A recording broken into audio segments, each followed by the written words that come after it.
Chapter 47 आत्मा पत्थर। अवनी दरवाजे से कमरे में अंदर आई। खिड़की से आने वाली चांद की मंद रोशनी में उसका आकर्षक चेहरा दुधिया रंग में चमकते हुए मंत्र मुग्ध करने वाला लग रहा था। यो चांद की चांदनी में वहां खड़ी ऐसी लग रही थी जैसे कोई परी स्वर्ग का रास्ता भटक कर कमरे में आ गई थी। उसे देख विजय की सांसें धीमी चलने लगी थी। वो आगे बढ़ी और विजय के बिस्तर के सामने खड़ी हो गई। उसका चेहरा थोड़ा लाल हो रखा था। अवनी, तुम विजय को नहीं पता था कि क्या कहना चाहिए। जब उसने अपने सामने खड़ी खूबसूरत लड़की को देखा तो उसका चेहरा थोड़ा लाल हो गया। वो अब एक छोटी लड़की नहीं थी जिसे वो बचपन से जानता था। वी विजय में अवनी ने अपना सिर नीचे किया और थोड़ा हिचकिचाई।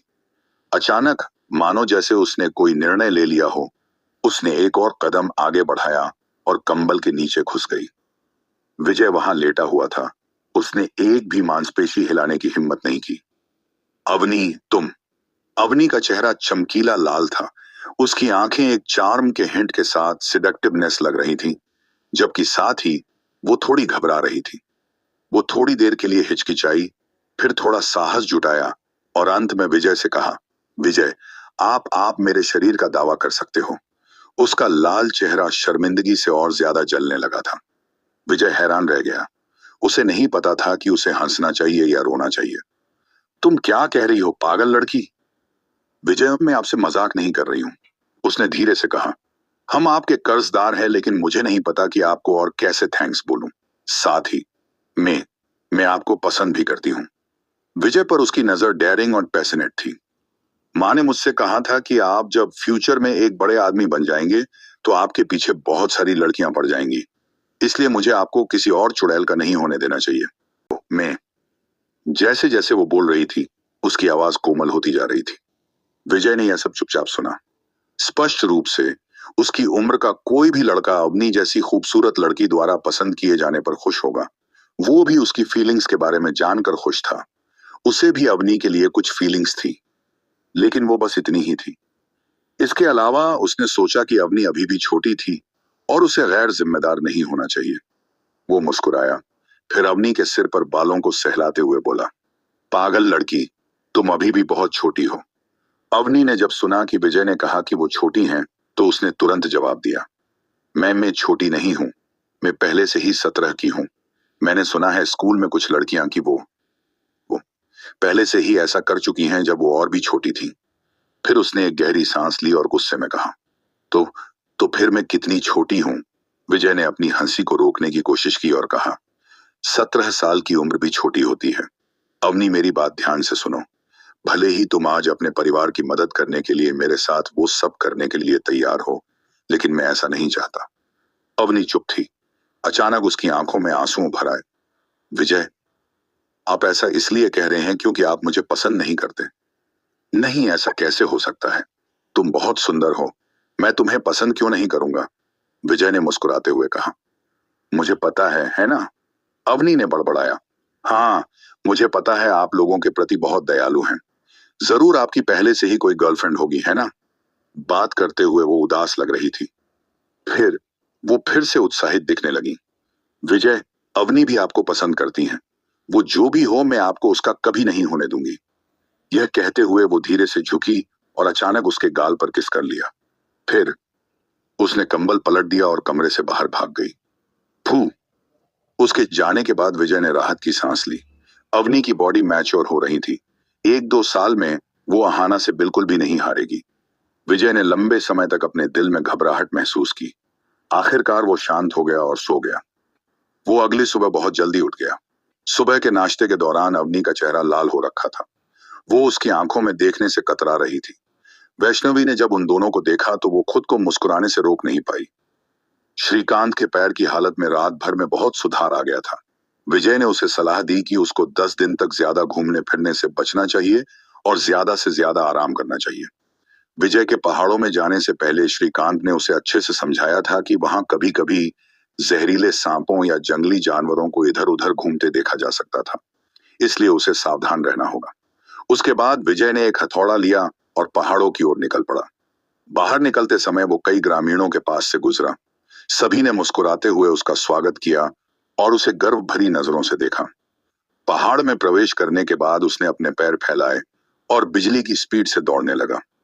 पहाड़ी रास्ते से होते हुए शंख पुष्पी वाले क्षेत्र में पहुंचने के लिए कम से कम 2 या 3 घंटे का समय लगता था, लेकिन उसकी स्पीड के हिसाब से वो लगभग वहां आधे घंटे में पहुंच जाता।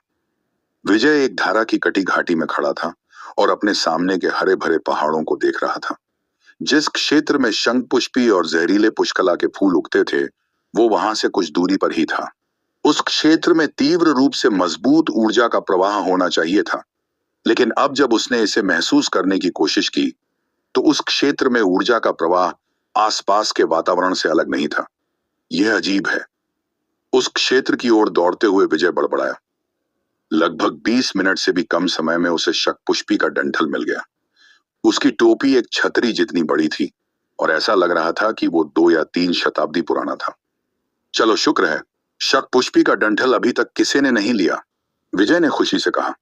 शंखपुष्पी का पौधा जैसे जैसे बढ़ता जाता था, वो अधिक मात्रा में ऊर्जा को अपने अंदर अवशोषित करने लगता था। इसलिए शंखपुष्पी का एक डंठल जितना पुराना होता जाता, उतनी ही अधिक ऊर्जा उसके अंदर समाहित होती थी। अगर वो इस डंठल का उपयोग आध्यात्मिक तरल के पदार्थ को बनाने में करेगा, तो उसकी शक्तियों का स्तर बहुत ज्यादा बढ़ जाएगा और वो जल्द ही मणिपुर चक्र के मध्य में पहुंच जाएगा। फिर वो आसानी से जादू टोना जैसी तकनीकों का इस्तेमाल कर सकता था। उसने जल्दी से शंखपुष्पी के डंठल को तोड़कर अपने स्टोरेज मोती में रख लिया। फिर उसने वहां जहरीले पुष्कला फूलों को देखा।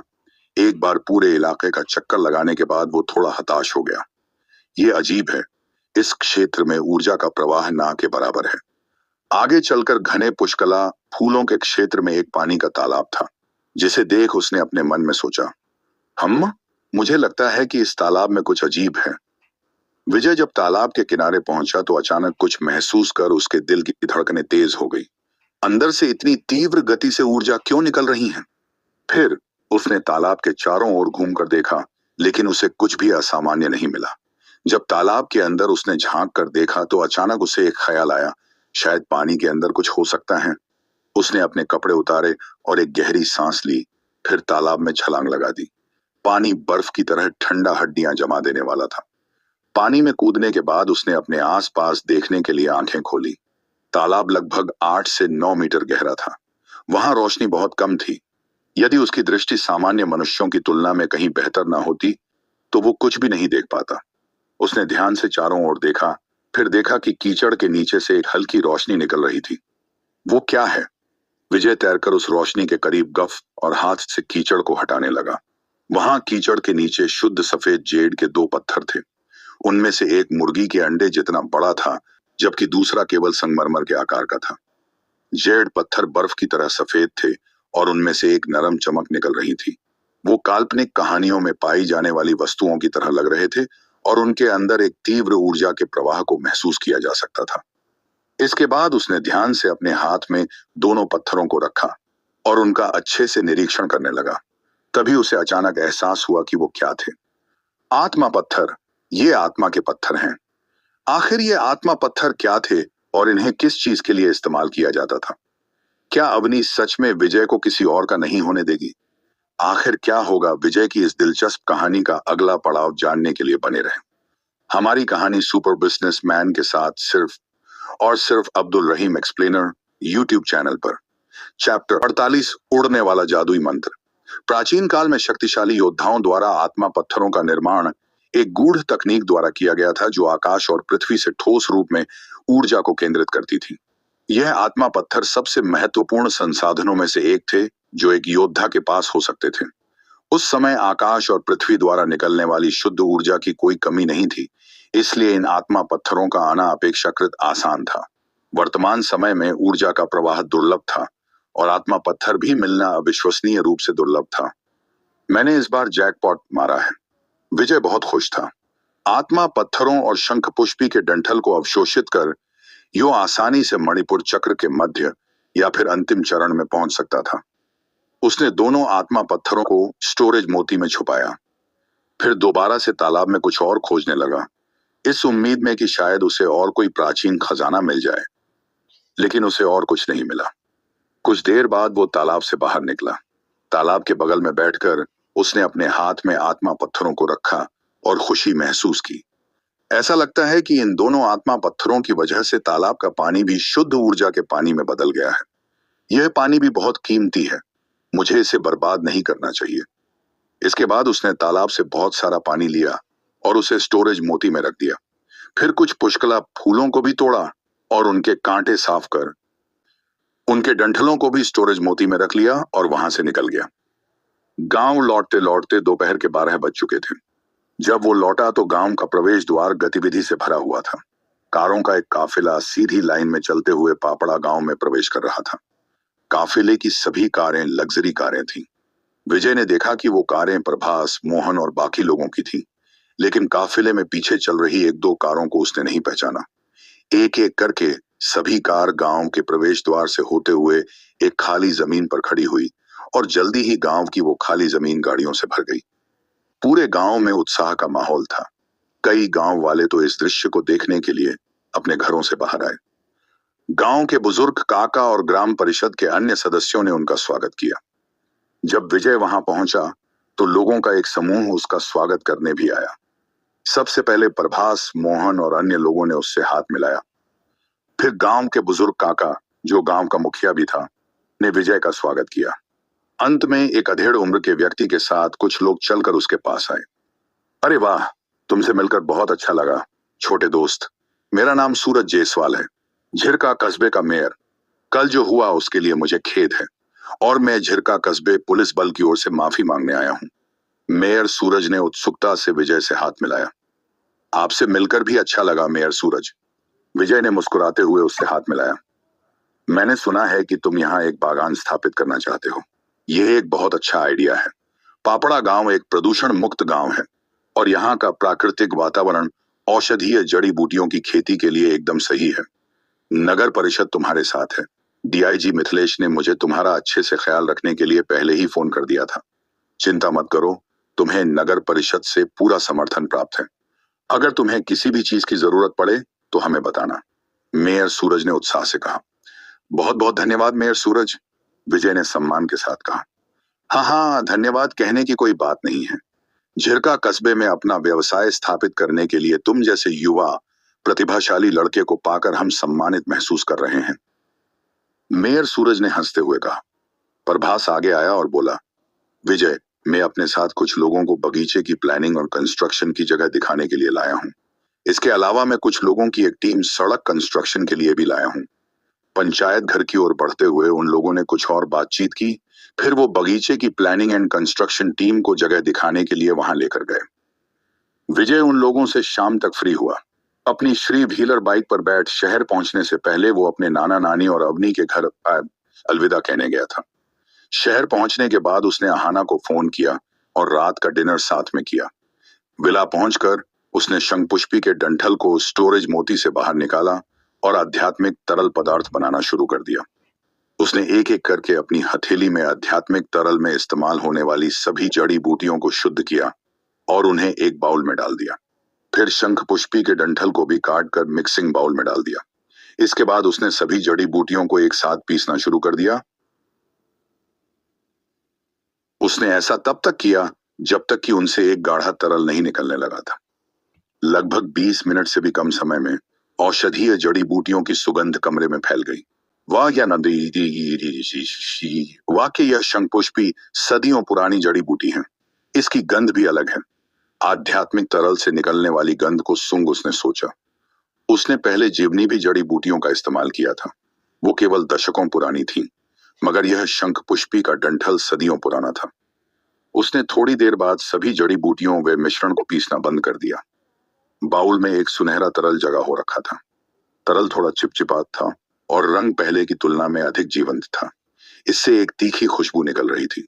यह सुनहरा आध्यात्मिक तरल उसके द्वारा बनाए जाने वाले पहले आध्यात्मिक तरल की तुलना में 10 गुना असरदार था। विजय ने इस सुनहरे आध्यात्मिक तरल को एक बार में पीने की हिम्मत नहीं की, बल्कि एक छोटी कटोरी में लेकर पिया। फिर वो पैर मोड़कर बैठ गया और तरल को अवशोषित करने लगा। लगभग 4 से 5 घंटे में उसने पूरे तरल को अवशोषित कर लिया था। अब उसके शरीर में आध्यात्मिक ऊर्जा की मात्रा बहुत बढ़ गई थी, लेकिन वो अभी भी मणिपुर चक्र के मध्य चरण में पहुंचने से आधा कदम दूर था। यही समय है जब मैं मणिपुर चक्र के मध्य चरण में पहुंच सकता हूं, उसने सोचा, क्योंकि इस वक्त उसके शरीर में आध्यात्मिक ऊर्जा बहुत ज्यादा मात्रा में थी और फिर से इतनी आध्यात्मिक ऊर्जा भरने के लिए उसे काफी लंबे समय तक इंतजार करना पड़ता। विजय ने तुरंत संगमरमर के आकार के औंतमा पत्थर को निकाला और उसे अवशोषित करना शुरू कर दिया। 1 घंटे बाद विजय का शरीर कांप उठा और उसने अपनी आंखें खोल दी। अंधेरे में उसकी काली पलकें आकाश में तारों की तरह चमक रही थीं। वो महसूस कर सकता था कि जैसे जैसे उसकी शक्तियां मणिपुर चक्र के मध्य चरण में पहुंच रही थीं, उसके शरीर में लगातार परिवर्तन हो रहा था। उसका शारीरिक शरीर बहुत ज्यादा मजबूत हो गया था। इससे भी महत्वपूर्ण बात यह थी कि वो अपने शरीर में आध्यात्मिक ऊर्जा की बढ़ी हुई मात्रा को महसूस कर सकता था। वो अब जादू टोना जैसी तकनीकों को इस्तेमाल कर सकता था। मुझे पहले क्या पढ़ना चाहिए? कई निम्न स्तरीय जादू टोना मंत्र उसके दिमाग में मौजूद ग्रंथों में उपलब्ध थे। उसने एक पल के लिए इस बारे में सोचा, फिर लेविटेशन नामक एक जादुई मंत्र का अध्ययन करने का फैसला किया। लेविटेशन जादू हवा में तैरने और हवा की धाराओं के साथ सवारी करने के बारे में था, ताकि कोई भी आकाश में उड़ सके। पक्षियों की तरह आकाश में स्वतंत्र रूप से उड़ना कई लोगों का सपना था। विजय के लिए भी ऐसा ही था। यही कारण था कि उसने इस जादू को अपने प्रदर्शनों की सूची में पहले स्थान पर रखा। उसने पहले से ही मंत्र के सभी शब्दों को याद कर लिया था और जादू के लिए आवश्यक हाथ के इशारों में भी महारत हासिल कर ली थी। वो फर्श पर पैर मोड़कर बैठा और मंत्र के शब्दों का जाप किया। इशारे करने के लिए उसके हाथ बिजली की तरह तेजी से चले। जल्द ही वो अपने शरीर के पास से बहने वाली हवा के झोंके को महसूस कर पा रहा था। हाथों के इशारों से उसने हवा के झोंके को फील किया। उसने हवा के साथ जादुई मंत्र की कई बार प्रैक्टिस की और अपने शरीर को हवा के साथ परिचित कराया। धीरे धीरे हवा पर उसका नियंत्रण बेहतर से बेहतर होता जा रहा था। जल्द ही उसने लेविटेशन जादू में महारत हासिल कर ली थी। वो हवा में खुद को उड़ा सकता था और हवा में चारों ओर चक्कर लगा सकता था। इसके बाद वो ब्लूबेल फुटहिल से निकलकर पास के पहाड़ की ओर गया, फिर एक चट्टान से कूद गया। हाथों के इशारों से मतलब है किसी भी जादुई मंत्र की तकनीक को परफॉर्म करने के लिए अजीबों गरीब साइन बनाकर करने से है, ना कि किसी पंछी की तरह फड़फड़ाने से। नगर परिषद कहानी में पापड़ा गांव के आसपास के गांव और पुलिस स्टेशन सभी नगर परिषद में आते हैं और आसपास के जितने भी छोटे मोटे कस्बे टाउन हैं, उनकी नगर परिषद का मेयर सूरज जेसवाल है। नूह जिला कहानी में नूह जिले के अंदर ही गुड़गांव शहर है, तो उसे जिले से अलग हटाकर मत इमेजिन करना है। इसके अलावा पापड़ा गांव और नगीना गांव भी नूह जिले के अंदर हैं, लेकिन उनके बीच कुछ 100 किलोमीटर दूरी का अंतर है।